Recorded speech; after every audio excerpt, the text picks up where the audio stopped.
Barcelone 1-4 FC Séville, analyse, commentaires et notes des joueurs. Le FC Barcelone se déplaçait aujourd'hui sur la pelouse du FC Séville pour la 8e journée de Liga, avec l'objectif de conserver la tête du classement. Hansi Flick alignait son habituel 4-2-3-1, Szczęsny dans les buts, Koundé à droite, Araujo et Cubarsí dans l'axe, Gérard Martin à gauche. Pedri et De Jong formaient le double pivot, Dani Olmo occupait l'axe offensif, soutenu par Rashford à droite et Ferran Torres à gauche. En pointe, Lewandowski menait l'attaque. Séville évoluait en 4-3-3 avec Vlachodimo dans les cages, Carmona, Azpilicueta, Marcao et Suazo en défense. Mendy, Agoumé et Sow composaient un milieu robuste, tandis qu'Alexis Sanchez, Ruben Vargas et Isaac Romero formaient la ligne offensive. Un duel entre la maîtrise technique barcelonaise et le bloc compact sévillan, crucial dans la lutte pour le haut du classement. Entrée en matière, un début de match heurté et tactiquement intense. Les premières minutes de cette rencontre ont donné le ton d'un affrontement très physique, marqué par des fautes rapides et une bataille intense pour le contrôle de l'entrejeu. À partir de la 17e minute, on observe déjà une série d'interruptions de jeu qui illustrent la tension et la volonté des deux équipes d'imposer leur rythme. Baptista Mendy commet une faute sur Dani Olmo dans la moitié de terrain barcelonaise, un signe clair que Séville cherchait à casser la fluidité de la relance catalane en intervenant tôt sur le porteur de balle. Séville, en 4-3-3 compact, concentrait ses efforts au milieu pour bloquer Pedri et Frenkie de Jong, les deux régulateurs du Barça. À ce moment-là, Barcelone a une possession légèrement supérieure, mais peine encore à créer du danger véritable. Les premiers enchaînements catalans se heurtent à une défense sévillane agressive et bien regroupée. Séville monte le ton physiquement, 19e-22e minute. La séquence entre la 19e et la 22e minute montre parfaitement la montée en intensité physique du match. Séville est piégé une première fois sur un hors-jeu de Ruben Vargas après une tentative de passe d'Isaac Romero, 19e. Mais juste après, Marcao commet une faute sur Lewandowski dans la moitié de terrain du Barça, 20e. Son geste, jugé dangereux, lui vaut un carton jaune, première sanction de la partie. Barcelone tente de calmer le jeu par la relance propre, mais Ferran Torres réplique à son tour par une faute sur Agoumé, 21e, écopant lui aussi d'un carton jaune. En quelques minutes, deux avertissements sortent, révélant le caractère âpre et disputé de cette première période. Séville profite ensuite d'un moment d'inattention barcelonaise pour se procurer une première grosse occasion. À la 22e minute, José Ángel Carmona, bien positionné dans la surface, reçoit une remise d'Isaac Romero et frappe du gauche, mais sa tentative n'est pas cadrée. Cette action illustre la stratégie sévillane, transition rapide, centre tendu et présence massive dans la surface. Séville impose son pressing, Barcelone tente de répondre, 23e-27e minute. À la 23e minute, Séville remet la pression, Isaac Romero, encore lui, profite d'une passe d'Alexis Sanchez pour frapper du gauche depuis le point de pénalty, une deuxième occasion nette, non cadrée cette fois encore. Séville commence clairement à exploiter les failles dans la coordination défensive barcelonaise, notamment entre Gérard Martin et Cubarsí, parfois trop écartés pour gérer les appels sévillans. 4 minutes plus tard, 27e, Isaac Romero obtient cette fois un tir cadré dangereux après une combinaison rapide initiée par Sow. Szczęsny doit intervenir pour stopper le ballon. C'est un tournant, Séville, sans dominer la possession, est plus incisif et plus tranchant dans la surface adverse, ce que confirment les statistiques des XG à la pause, 1,92 pour Séville contre 0,55 pour le Barça. Alexis Sanchez est ensuite signalé hors jeu, 28e, mais le Barça souffre de plus en plus dans la gestion des appels en profondeur et du jeu direct andalou. Séville frappe deux fois, une efficacité clinique, 30e-37e minute. La 30e minute marque une nouvelle vague sévillane, un corner est concédé par Szczęsny, preuve que Séville multiplie les offensives dans la surface catalane. Barcelone réagit aussitôt avec deux corners consécutifs, 31e, où la défense sévillane tient bon, notamment grâce à Azpilicueta et Carmona. À la 32e minute, c'est une occasion énorme pour le Barça, Jules Koundé, monté sur corner, est trouvé au point de pénalty par un centre précis de Rashford. Sa frappe est cadrée mais stoppée par Vlachodimo. C'est la première vraie alerte offensive pour Barcelone, qui commençait à trouver des espaces sur coup de pied arrêté. Mais à la 37e minute, le coup de massue tombe, Séville lance une contre-attaque rapide. Ruben Vargas prend de vitesse Gérard Martin sur le flanc droit, centre en retrait pour Isaac Romero qui ajuste Szczęsny du droit. 2-0 pour Séville. Cette action est exemplaire, récupération haute, projection immédiate, et une efficacité chirurgicale. Séville avait jusque-là déjà tiré 5 fois pour 2 cadrés, et cette action transforme sa domination en avantage concret. Tension et réaction avant la pause, 38e à 54e minute. Frenkie de Jong reçoit un carton jaune à la 38e minute, symbole d'une frustration montante côté catalan. Le Néerlandais tente d'interrompre une transition sévillane au milieu, preuve que le Barça est en difficulté pour contenir les vagues adverses. À la 43e minute, nouvelle alerte, Séville obtient un corner, et sur la relance, Rashford se procure une belle occasion du gauche après une passe de Cubarsí. Sa frappe est repoussée par Vlachodimo, concédant un corner. Barcelone reprend un peu d'élan, notamment grâce aux accélérations de Rashford dans le couloir droit, où Suazo commence à souffrir. Les dernières minutes sont marquées par des interruptions, blessure de Marcao à la 47e, mais surtout par une réaction collective barcelonaise dans le temps additionnel. À la 50e minute, Lewandowski se crée une occasion franche sur une passe de Dani Olmo, mais sa frappe du gauche n'est pas cadrée. 2 minutes plus tard, le Barça est enfin récompensé, Marcus Rashford réduit le score à 2-1, 52e, après une passe lumineuse de Pedri. Le but est construit dans un style typiquement flic, circulation rapide dans l'axe, projection du meneur, et finition tranchante sur la gauche. Ce but relance complètement Barcelone avant la pause, même si Séville reste dangereux avec une frappe non cadrée d'Alexis Sanchez à la 53e. Lecture tactique et statistique à la pause. Statistiques. Séville. Barcelone. Possession. 46%. 54%. XG. 1,92 0,55. Tir. 7-5. Tir cadré. 3-3. Grosse occasion. 4-2. Corner. 2-4. Carton jaune. 1-3. Les chiffres confirment les impressions, Barcelone a eu plus de possession et plus de passes, 190 contre 166, mais Séville a été plus dangereux, plus direct et plus efficace. Leur pressing médian et leur capacité à attaquer rapidement dans le dos des latéraux catalans ont fait très mal.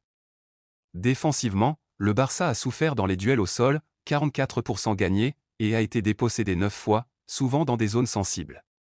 Offensivement, les Catalans ont manqué de justesse dans le dernier geste, en dehors du but de Rashford, qui a été l'élément offensif le plus tranchant.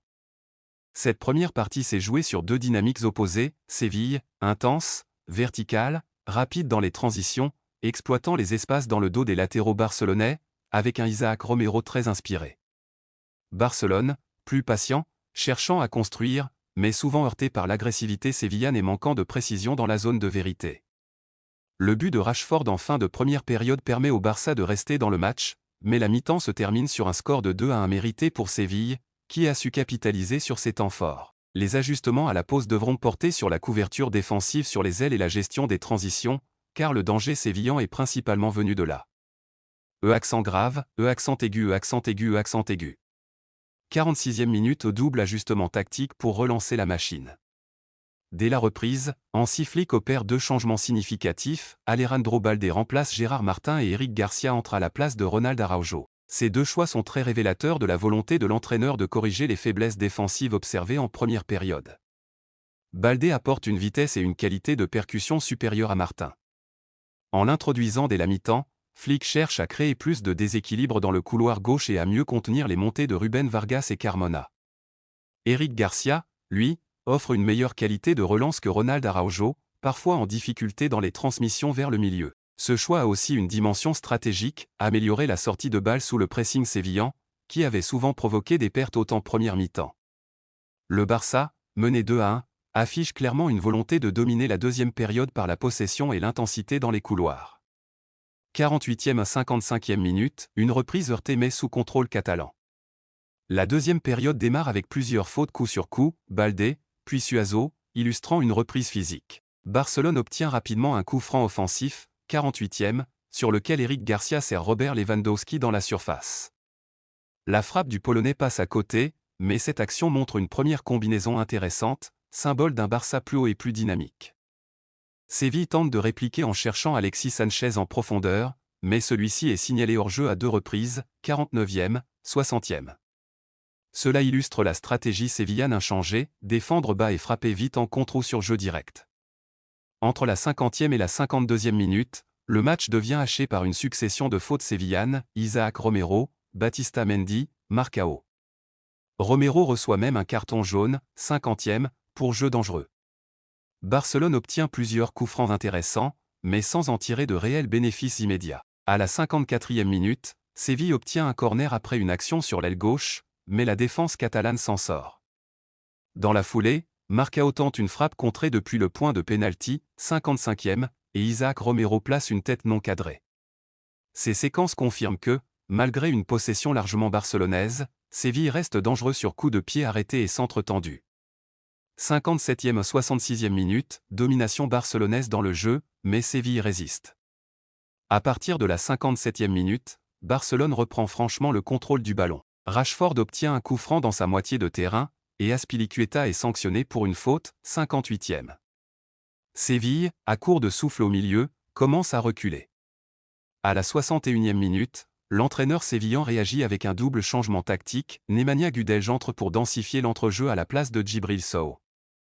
Accord Adams remplace Isaac Romero, excellent en première période mais émoussé physiquement.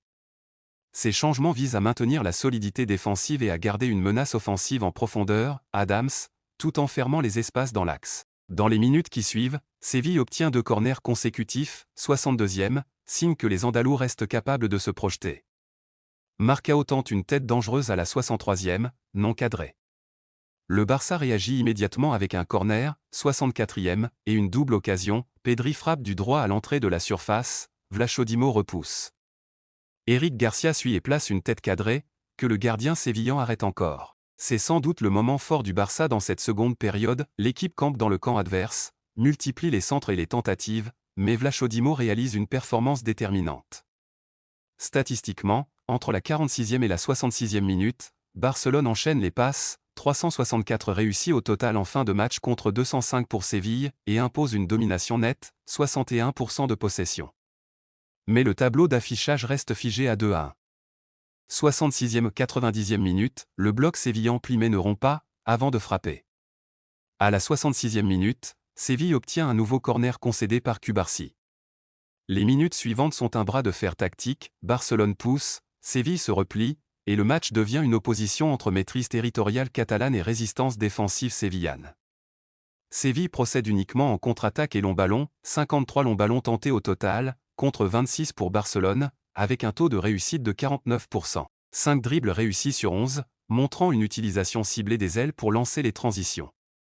Le Barça, de son côté, domine les duels au sol, 58% gagnés, les dribbles, août 2017 réussis, et les tirs, 17 contre 13, mais se heurte à un bloc compact et discipliné.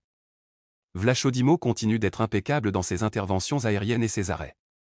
Puis arrive la 90e minute, moment clé, sur une contre-attaque parfaitement exécutée, Lucien Agoumé lance José Angel Carmona dans la surface. Ce dernier ajuste Szczęsny du droit. Séville mène 3-1. Ce but est emblématique, Barcelone avait poussé très haut, laissant des espaces derrière ses latéraux. Séville, patient, attendait ce scénario pour frapper en transition. Temps additionnel, 91e 101e, Barça s'effondre, Séville parachève sa victoire. 8 minutes de temps additionnel sont annoncées. Mais loin de relancer le suspense, elles vont tourner à l'avantage des Andalous. À la 93e minute, Chidra et Juc entrent en jeu à la place d'Alexis Sanchez, apportant de la fraîcheur et de la vitesse pour exploiter les espaces laissés par le Barça. Pec Fernandez reçoit un carton jaune pour jeu dangereux après intervention de la VAR, 95e. Puis, 2 minutes plus tard, Séville achève Barcelone et Juc mène une contre-attaque éclair, c'est raccord Adams, qui conclut d'une frappe puissante du droit, 96e. 4-1 pour Séville. Ce but symbolise parfaitement la deuxième période, une équipe barcelonaise dominante dans le jeu mais trop vulnérable dans les transitions défensives, et une équipe sévillane clinique et organisée. Dans les dernières minutes, Adams reçoit un carton jaune pour célébration excessive, 97e, Gudelj pour une faute, 98e, et Rooney Bargi tente une frappe stoppée, 100e. Aucune révolte sérieuse ne viendra changer le destin du match. Le match se termine à la 101e minute sur un score sans appel, Séville FC 80 FC Barcelone. Analyse statistique finale. Indicateur. Séville. Barcelone. Possession. 39%. 61%. XG. 2.80 2.10. Tir. 13-17. Tir cadré. 5-8. Grosse occasion. 5-5. corner. 7-6. Passe réussie. 205-364. Long ballon réussi. 26-53e, 49%. Juillet 2026, 27%. Duel gagné. 43%. 57%. Tacle. 20-19. Carton jaune. 7-5. Ces chiffres révèlent une domination territoriale et technique barcelonaise, mais une efficacité sévillane supérieure. Barcelone a tiré plus, a mieux combiné, mais a échoué à convertir ses temps forts. Séville, au contraire, a exploité chaque faille en transition et a su résister grâce à un excellent gardien et une défense rigoureuse. Cette seconde période illustre un duel classique entre une équipe dominante dans le jeu et une équipe efficace dans les transitions. Barcelone, malgré ses ajustements tactiques et sa supériorité statistique, s'est fait surprendre 2 fois en fin de match. Les changements offensifs ont amélioré la circulation, mais ont aussi fragilisé la structure défensive, surtout dans les couloirs. Séville, pragmatique, a parfaitement géré ses temps faibles, avant d'achever la rencontre sur 2 contre-attaques fulgurantes. Séville s'impose 4-1 grâce à son réalisme et à une défense héroïque. Barcelone s'incline lourdement, malgré 61% de possession, 17 tirs et 2,10 xG. Ce résultat pose question sur la gestion des transitions et la capacité à convertir les occasions dans les moments décisifs. Note des joueurs du FC Barcelone au Séville 4-1 Barça, 8e journée. Szczesny 4. 4 buts encaissés, peu de parades décisives. Soirée compliquée, surtout en fin de match. Koundé au 5,5. Actif offensivement, mais plusieurs fautes et quelques erreurs de couverture défensive. Araujo au 4,5. En difficulté dans la gestion de la profondeur. Remplacé à la pause. Cubarsí au 5. Relance propre, mais souvent exposé dans les transitions. Gérard Martin 4. Dépassé défensivement, peu d'impact devant. Sort à la mi-temps. Baldé au 5,5. Apporte de la vitesse après la pause, mais parfois négligent défensivement. De Jong au 5. Beaucoup d'activité, mais peu d'impact créatif sous pression. Pedri à 6,5. Meilleur Barcelonais au milieu, passe décisive pour Rashford et bonne maîtrise du jeu. Dani Olmo au 5,5. Entre les lignes, remuant mais bien contenu par Séville. Rashford au 7,5. Buteur, très percutant, danger constant sur son aile droite. Ferran Torres au 5. Travail défensif correct, mais trop discret offensivement. Lewandowski au 4,5. Occasion manquée, peu d'influence dans la surface. Eric Garcia au 6. Entrée solide, bonne relance et présence aérienne correcte. Bargi au 5,5. Actif dans les dernières minutes, frappe intéressante stoppée par le gardien. Appréciation globale, 4,5. Barcelone a dominé la possession, 61%, mais a manqué de réalisme et a mal géré les transitions défensives. Pedri et Rashford sont les seuls à vraiment ressortir dans une prestation collective décevante.